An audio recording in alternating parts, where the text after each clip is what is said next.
Suzie had just turned 15 when she was asked to babysit for the Camerons. It would be the first and last time she ever stepped foot in their house.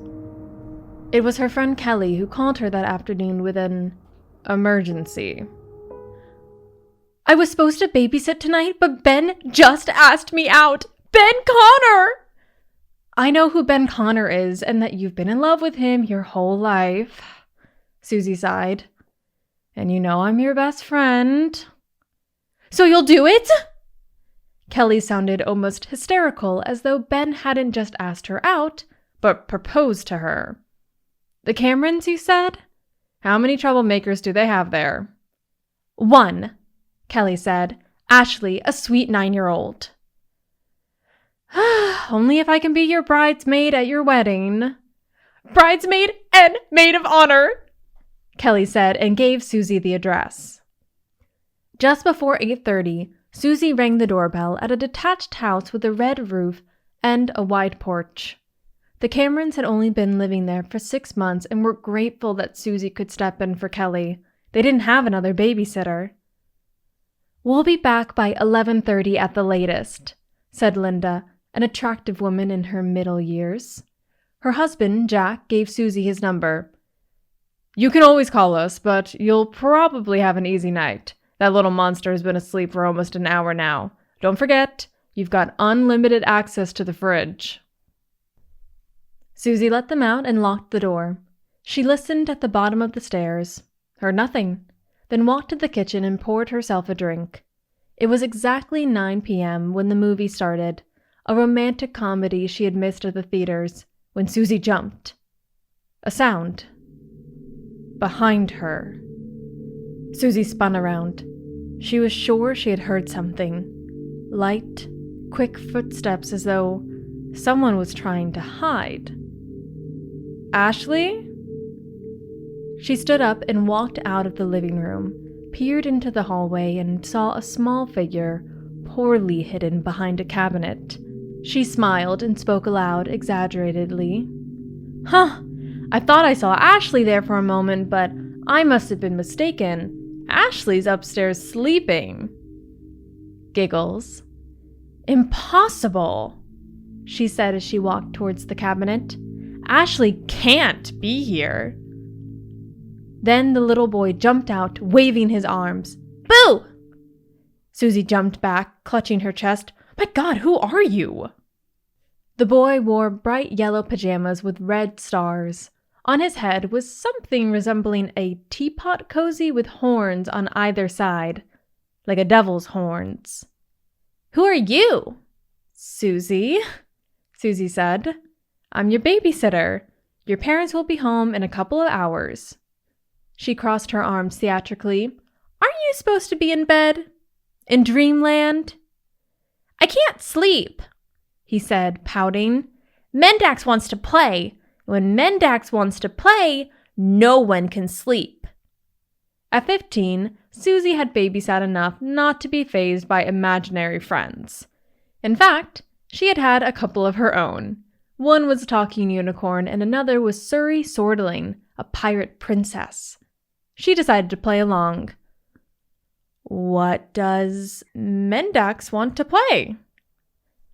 A wide grin appeared beneath his dark eyes. "Find and scare?" "I don't know that one." The grin grew wider. "It's really simple. We have to find each other without being seen. If you find the other person and scare them, make them scream, you win." Suzie crouched down so she was at eye level with the boy. 10 minutes. After that, bedtime. Real bedtime. She stretched out her hand. "Deal?" His eyes looked at her hand. "MENDAX is good at scaring. He's the best." "All right," she said, eager to get the game over with as soon as possible. "But no upstairs. Only down here." His eyes grew wide.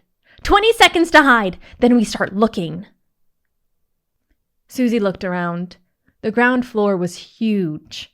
When she entered, she had seen a study room besides the kitchen. "Okay, are you ready to—" She turned around, but the boy had vanished. "All right," she said again. "Here we go." Suzie sneaked out of the living room, through the hallway past the cabinet where he had been hiding, stopped to examine it, opened the doors, and saw only a few coats hanging inside. She pushed the coats aside, climbed into the cabinet, and closed the doors softly. She barely fit. She smiled in the dark. After sitting in silence for 4 minutes and hearing no sound, she pressed her fingertips against the wood. The door was cracked open now, and she could see into the long hallway. Nothing. No one. Just as she was about to leave the cabinet, she froze. A sound. A muffled sound. In the cabinet. Her heart pounded in her chest. Even though she was in the dark, she saw it clearly. The walls were growing. They seemed to stretch and elongating as though Suzie had suddenly gotten drunk or was hallucinating. And there it was, in the far upper corner of the cabinet. 2 red eyes, glowing in the dark like torches. Suzie screamed. She pushed against the doors, but they didn't budge. A thud, a fist on the left door. Nothing. The cabinet was locked. The eyes glowed brighter, and Suzie could now see the face. A grinning mouth, a crescent of teeth jutting out crookedly. From the mouth came a low growl. "Found you," said the monster. Another scream. She called the boy's name and pounded on the door. Who was this? What was this? What had she gotten herself into? The eyes came closer. The grin grew wider as the monster said, "MENDAX 1." Suzie's weight against the door made her fall. She tried to grab onto something, missed, and hit the floor hard with the back of her head. When she came to, no more than a minute later, the boy was above her, staring into her face. "You lost! MENDAX 1. Suzie shot up and crawled away from him. What was that? In the cabinet, what the hell was that? The boy shrugged. "MENDAX," he said. "Who else?"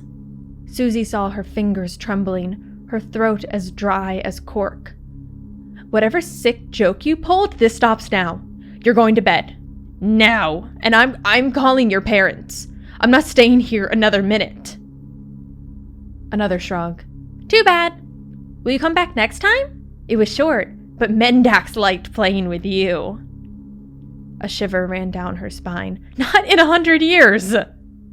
She grabbed her phone and pointed at the stairs. "Not in 1,000! Now go!" When the boy had disappeared into his room, Jack answered the phone. Without explanation, Suzie told him and Linda to come home immediately. She hung up and rubbed her arms until she heard a car drive up the driveway. "What happened?" Jack asked. "You're shaking," Linda said. Suzie clenched her teeth. I just don't feel well. I'm sorry, but I want to go home. I'm sorry," she repeated. "Was it Ashley?" Linda asked. "Did she do something? You can tell us honestly." Suzie felt a chill. She narrowed her eyes. What did you say?" That you can be honest. Really, we just want you to." No, before that. You said she?" Linda exchanged a glance with her husband. "That's what I'm trying to tell you. If Ashley woke up and started teasing you, then..." "Ashley is..." Suzie began. "Ashley is a girl?" Her head spun. It felt like her throat was slowly closing up. Jack frowned. "Suzie, are you okay? You look as white as a sheet. Oh, look! Someone's awake!" Suzie looked up. At the top of the stairs stood a little girl in a lavender pajama, holding a stuffed rabbit in her hand. She sleepily gazed down at Suzie. "Who's that, Mommy?" Without saying anything, Suzie walked past Ashley's parents, threw open the door and slammed it shut behind her. The cool evening air hit her face. As she was almost out of the garden, she stopped. She didn't want to, but she had to. Something was pulling her, like a magnet.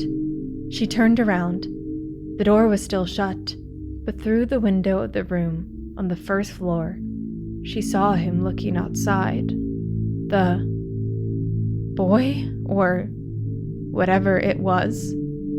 He grinned and waved, very slowly, and as he laughed, his eyes glowed. Bright red eyes, red like torches.